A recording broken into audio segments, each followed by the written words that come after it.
Good morning and welcome to the Real Life Podcast. I am your host, Marcus Moore, here at Real Life Academy. Now, for those that don't know, Real Life Academy is the first ever technology-based personal development platform that targets mental health and social adaptability. And we do that by analyzing your unique environment.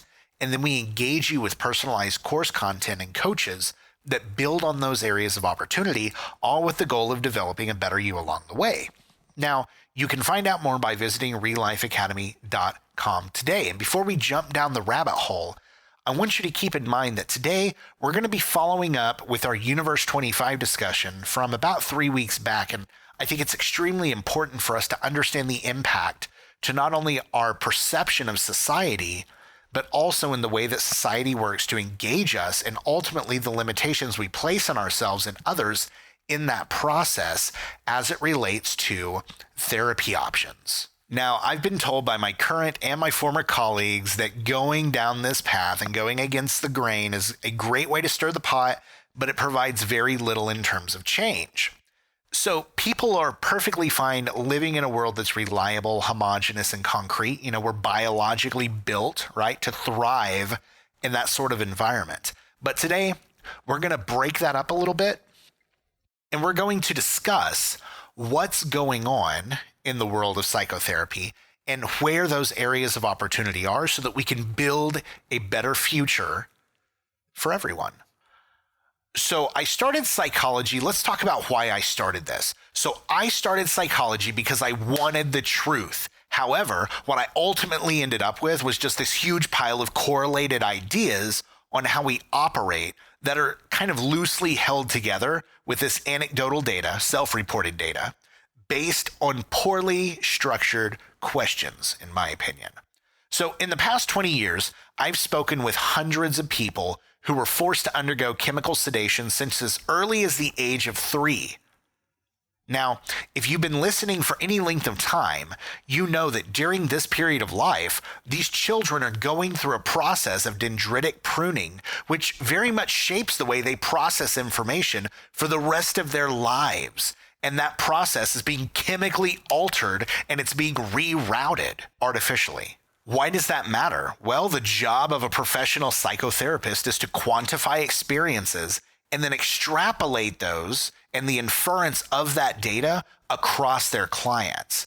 At the end of the day, it's a business that weighs the interest of the firm, right, or the practice, with the interest of the client. And in our society, that's a fair thing to do. It's what we do naturally in the world around us. So that we're clear, this is in no way me saying that I don't find value in the field of psychology. This is me saying that we have to find better solutions. And that's what we're going to explore today.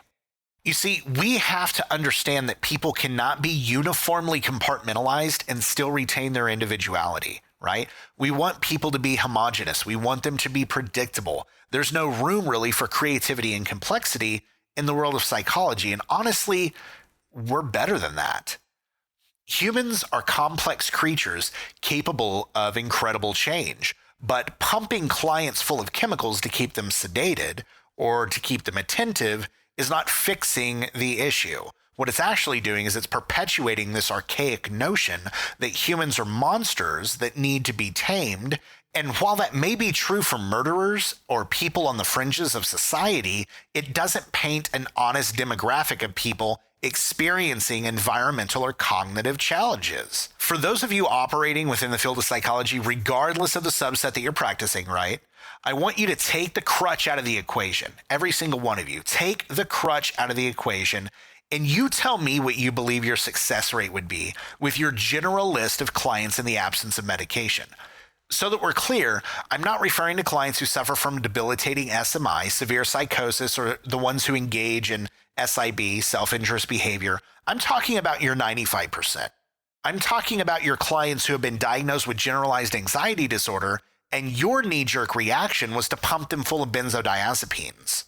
I'm talking about clients who are diagnosed with non-injurious, low-severity mood disorders, and when all else fails, the common consensus is to put them on a steady regimen of valproic acid, despite the fact that it's been shown to cause severe damage to the pancreas, which may not even be apparent to you as a practitioner if that client's entering a depressive episode where they lose their appetite.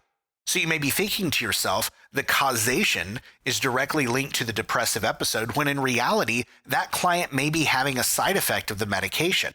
Now you're stuck in a dilemma and you have to make sense out of it, right?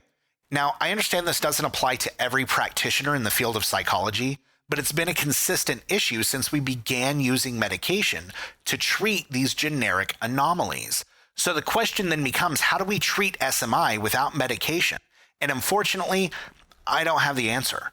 The greatest minds in neurology, pharmacology, and psychotherapy don't have an answer. If we had an answer, it would have been fixed. What we do have is opportunity, which I would argue is the most important driving factor in solving the puzzle of the human condition. We have the opportunity to explore these alternatives and put them through a battery of assessments using the scientific method. This means taking steps necessary to explore the efficacy of alternative psychotherapeutic treatments like mindfulness meditation instead of writing them off as ineffective based on textbook suppositions. So, do we need mental health practitioners that use medication as treatment options? Yes, we do. Absolutely. However, studies have shown that medication is largely ineffective at rehabilitating clients over the long term. We knew about this as far back as 2008 when Kirsch published his study in the National Library of Medicine, showing that placebo effects can be surprising, right? Stating, quote, that the placebos can reverse the effects of powerful medication. He goes on to say, quote, the data shows a small advantage for the drug over the placebo that is statistically significant, but not clinically significant. And so that we're on the same page, keep in mind therapy and rehabilitation are two completely separate industries. Therapy is generally defined as treatment intended to relieve a disorder or an illness, whereby rehabilitation is generally defined as the act of restoring something that has been damaged to its former or natural condition. So the question is, what path is right for you? Unfortunately, I don't have that answer. What I will say is that everyone can benefit from having a coach to help them through the tough times. Maybe you're in a place where you're ready to do that. If so, head over to RealLifeAcademy.com today. Sign up for the intake assessment. It's absolutely free of charge. It takes about 30 minutes, and you can do it all on your own now. There's no human contact required in any way, shape, or form, right? Once again, I'm not here to tell you that therapy doesn't work and that you shouldn't take your medication.